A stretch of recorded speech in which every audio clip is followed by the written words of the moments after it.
এইটো নিউজ আপোনালোকে হয়তো চাইছে কাৰণ এইটো নিউজ বহুত ভাইৰেল হৈছে প্ৰথমতে আপোনালোকক আকৌ শুনাই লৈছো ভিডিওটো শুনক আৰু চাওক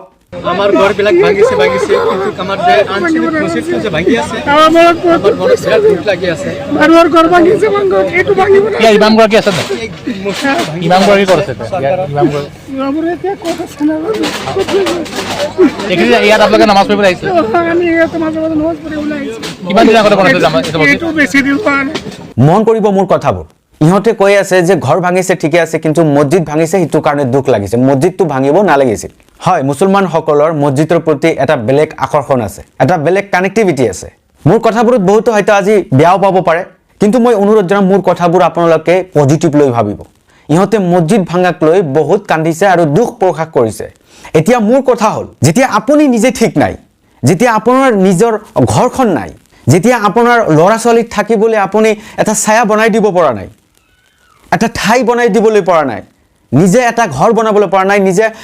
এডখৰ মাটি কিনিবলৈ পৰা নাই তেতিয়া আপুনি মছজিদ ভাঙাক লৈ কিয় কান্দিছে মই বুজি পাইছো ধৰ্মীয় অনুভূতিত মছজিদৰ লোকৰ মুছলমানৰ সকলৰ এটা কানেকশ্যন হেতু মই বুজি পাওঁ কিন্তু কথা হৈছে ধৰ্ম বচাব হলে মছজিদ বচাব হলে প্ৰথমতে নিজকে তৈয়াৰ কৰিব লাগিব নিজকে শক্তিশালী বনাব লাগিব আপোনাৰ থাকিবলৈ জায়গা নাই খাবলৈ জায়গা নাই লৰা ছোৱালীক পঢ়াবলৈ টকা নাই ধৰ্মই কেতিয়াও কোৱা নাই যে ধৰ্ম আগত কৰ্ম পিছত মামাই কি কৈছে হেতু আপোনালোকক শুনিব লাগে বিজেপি চৰকাৰে কি কৈছে হেতু আপোনালোকক শুনিব লাগে হিহঁতে ওপেন কৈ আছে সকলোকে বুজাই আছে যে চৰকাৰী মাটি থাকিবলৈ দিয়া নহব বেদখলকাৰীক উচ্ছেদ কৰিমে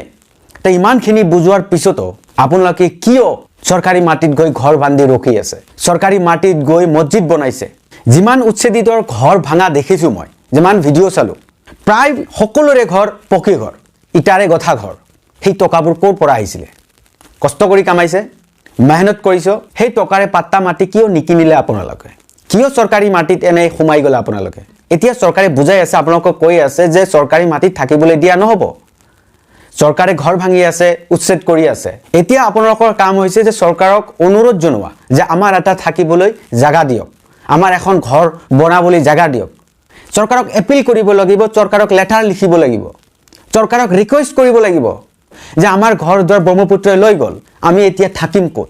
অকল বিজেপি চৰকাৰক গালি দি দোষ দি লাভ নাই এতিয়া বহুতে মোক উল্টাকে ক'ব পাৰে কিন্তু যিহতে মোক চিনি পায় যিহতে মোক জানে আজি মই নতুন ভিডিঅ' নবনাও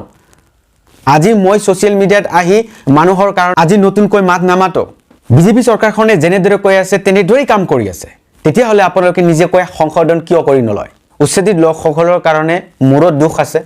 মোকো বেয়া লাগিছে মছজিদ ভাঙিছে মোকো বেয়া লাগিছে কিন্তু আপোনালোকে আজি চিন্তা কৰি চাওক যে আপোনালোকৰ নিজৰ দোষৰ কাৰণে আজি আপোনালোকক কান্দিব লগা হৈছে আমাৰ অসমৰ মুছলমান মিয়াসকলৰ মাজত প্ৰায়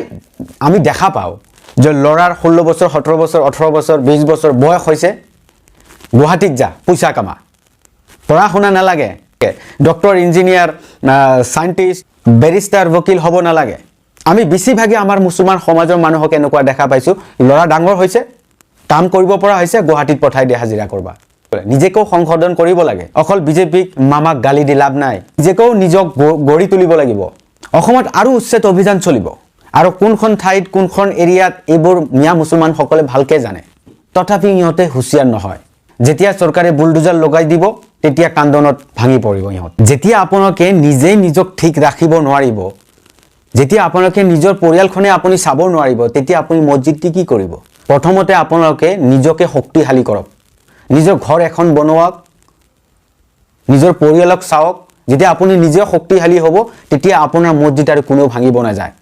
তেতিয়া আপোনালোকৰ মছজিদৰ অভাৱ নপৰিব উচ্ছেদিত লোকসকলক এটাই কথা কম মই আপোনালোকে এতিয়া থাকিবলৈ ঠাই নাই জায়গা নাই আপোনালোকে চৰকাৰক এপিল কৰক আবেদন কৰক লেটাৰ লিখক চৰকাৰক ৰিকুৱেষ্ট কৰক বিজেপি চৰকাৰৰ বিৰোধিতা কৰি একোই লাভ নাপাব আৰু এইটো মিয়া মুছলমান সকলে ভালদৰে জানে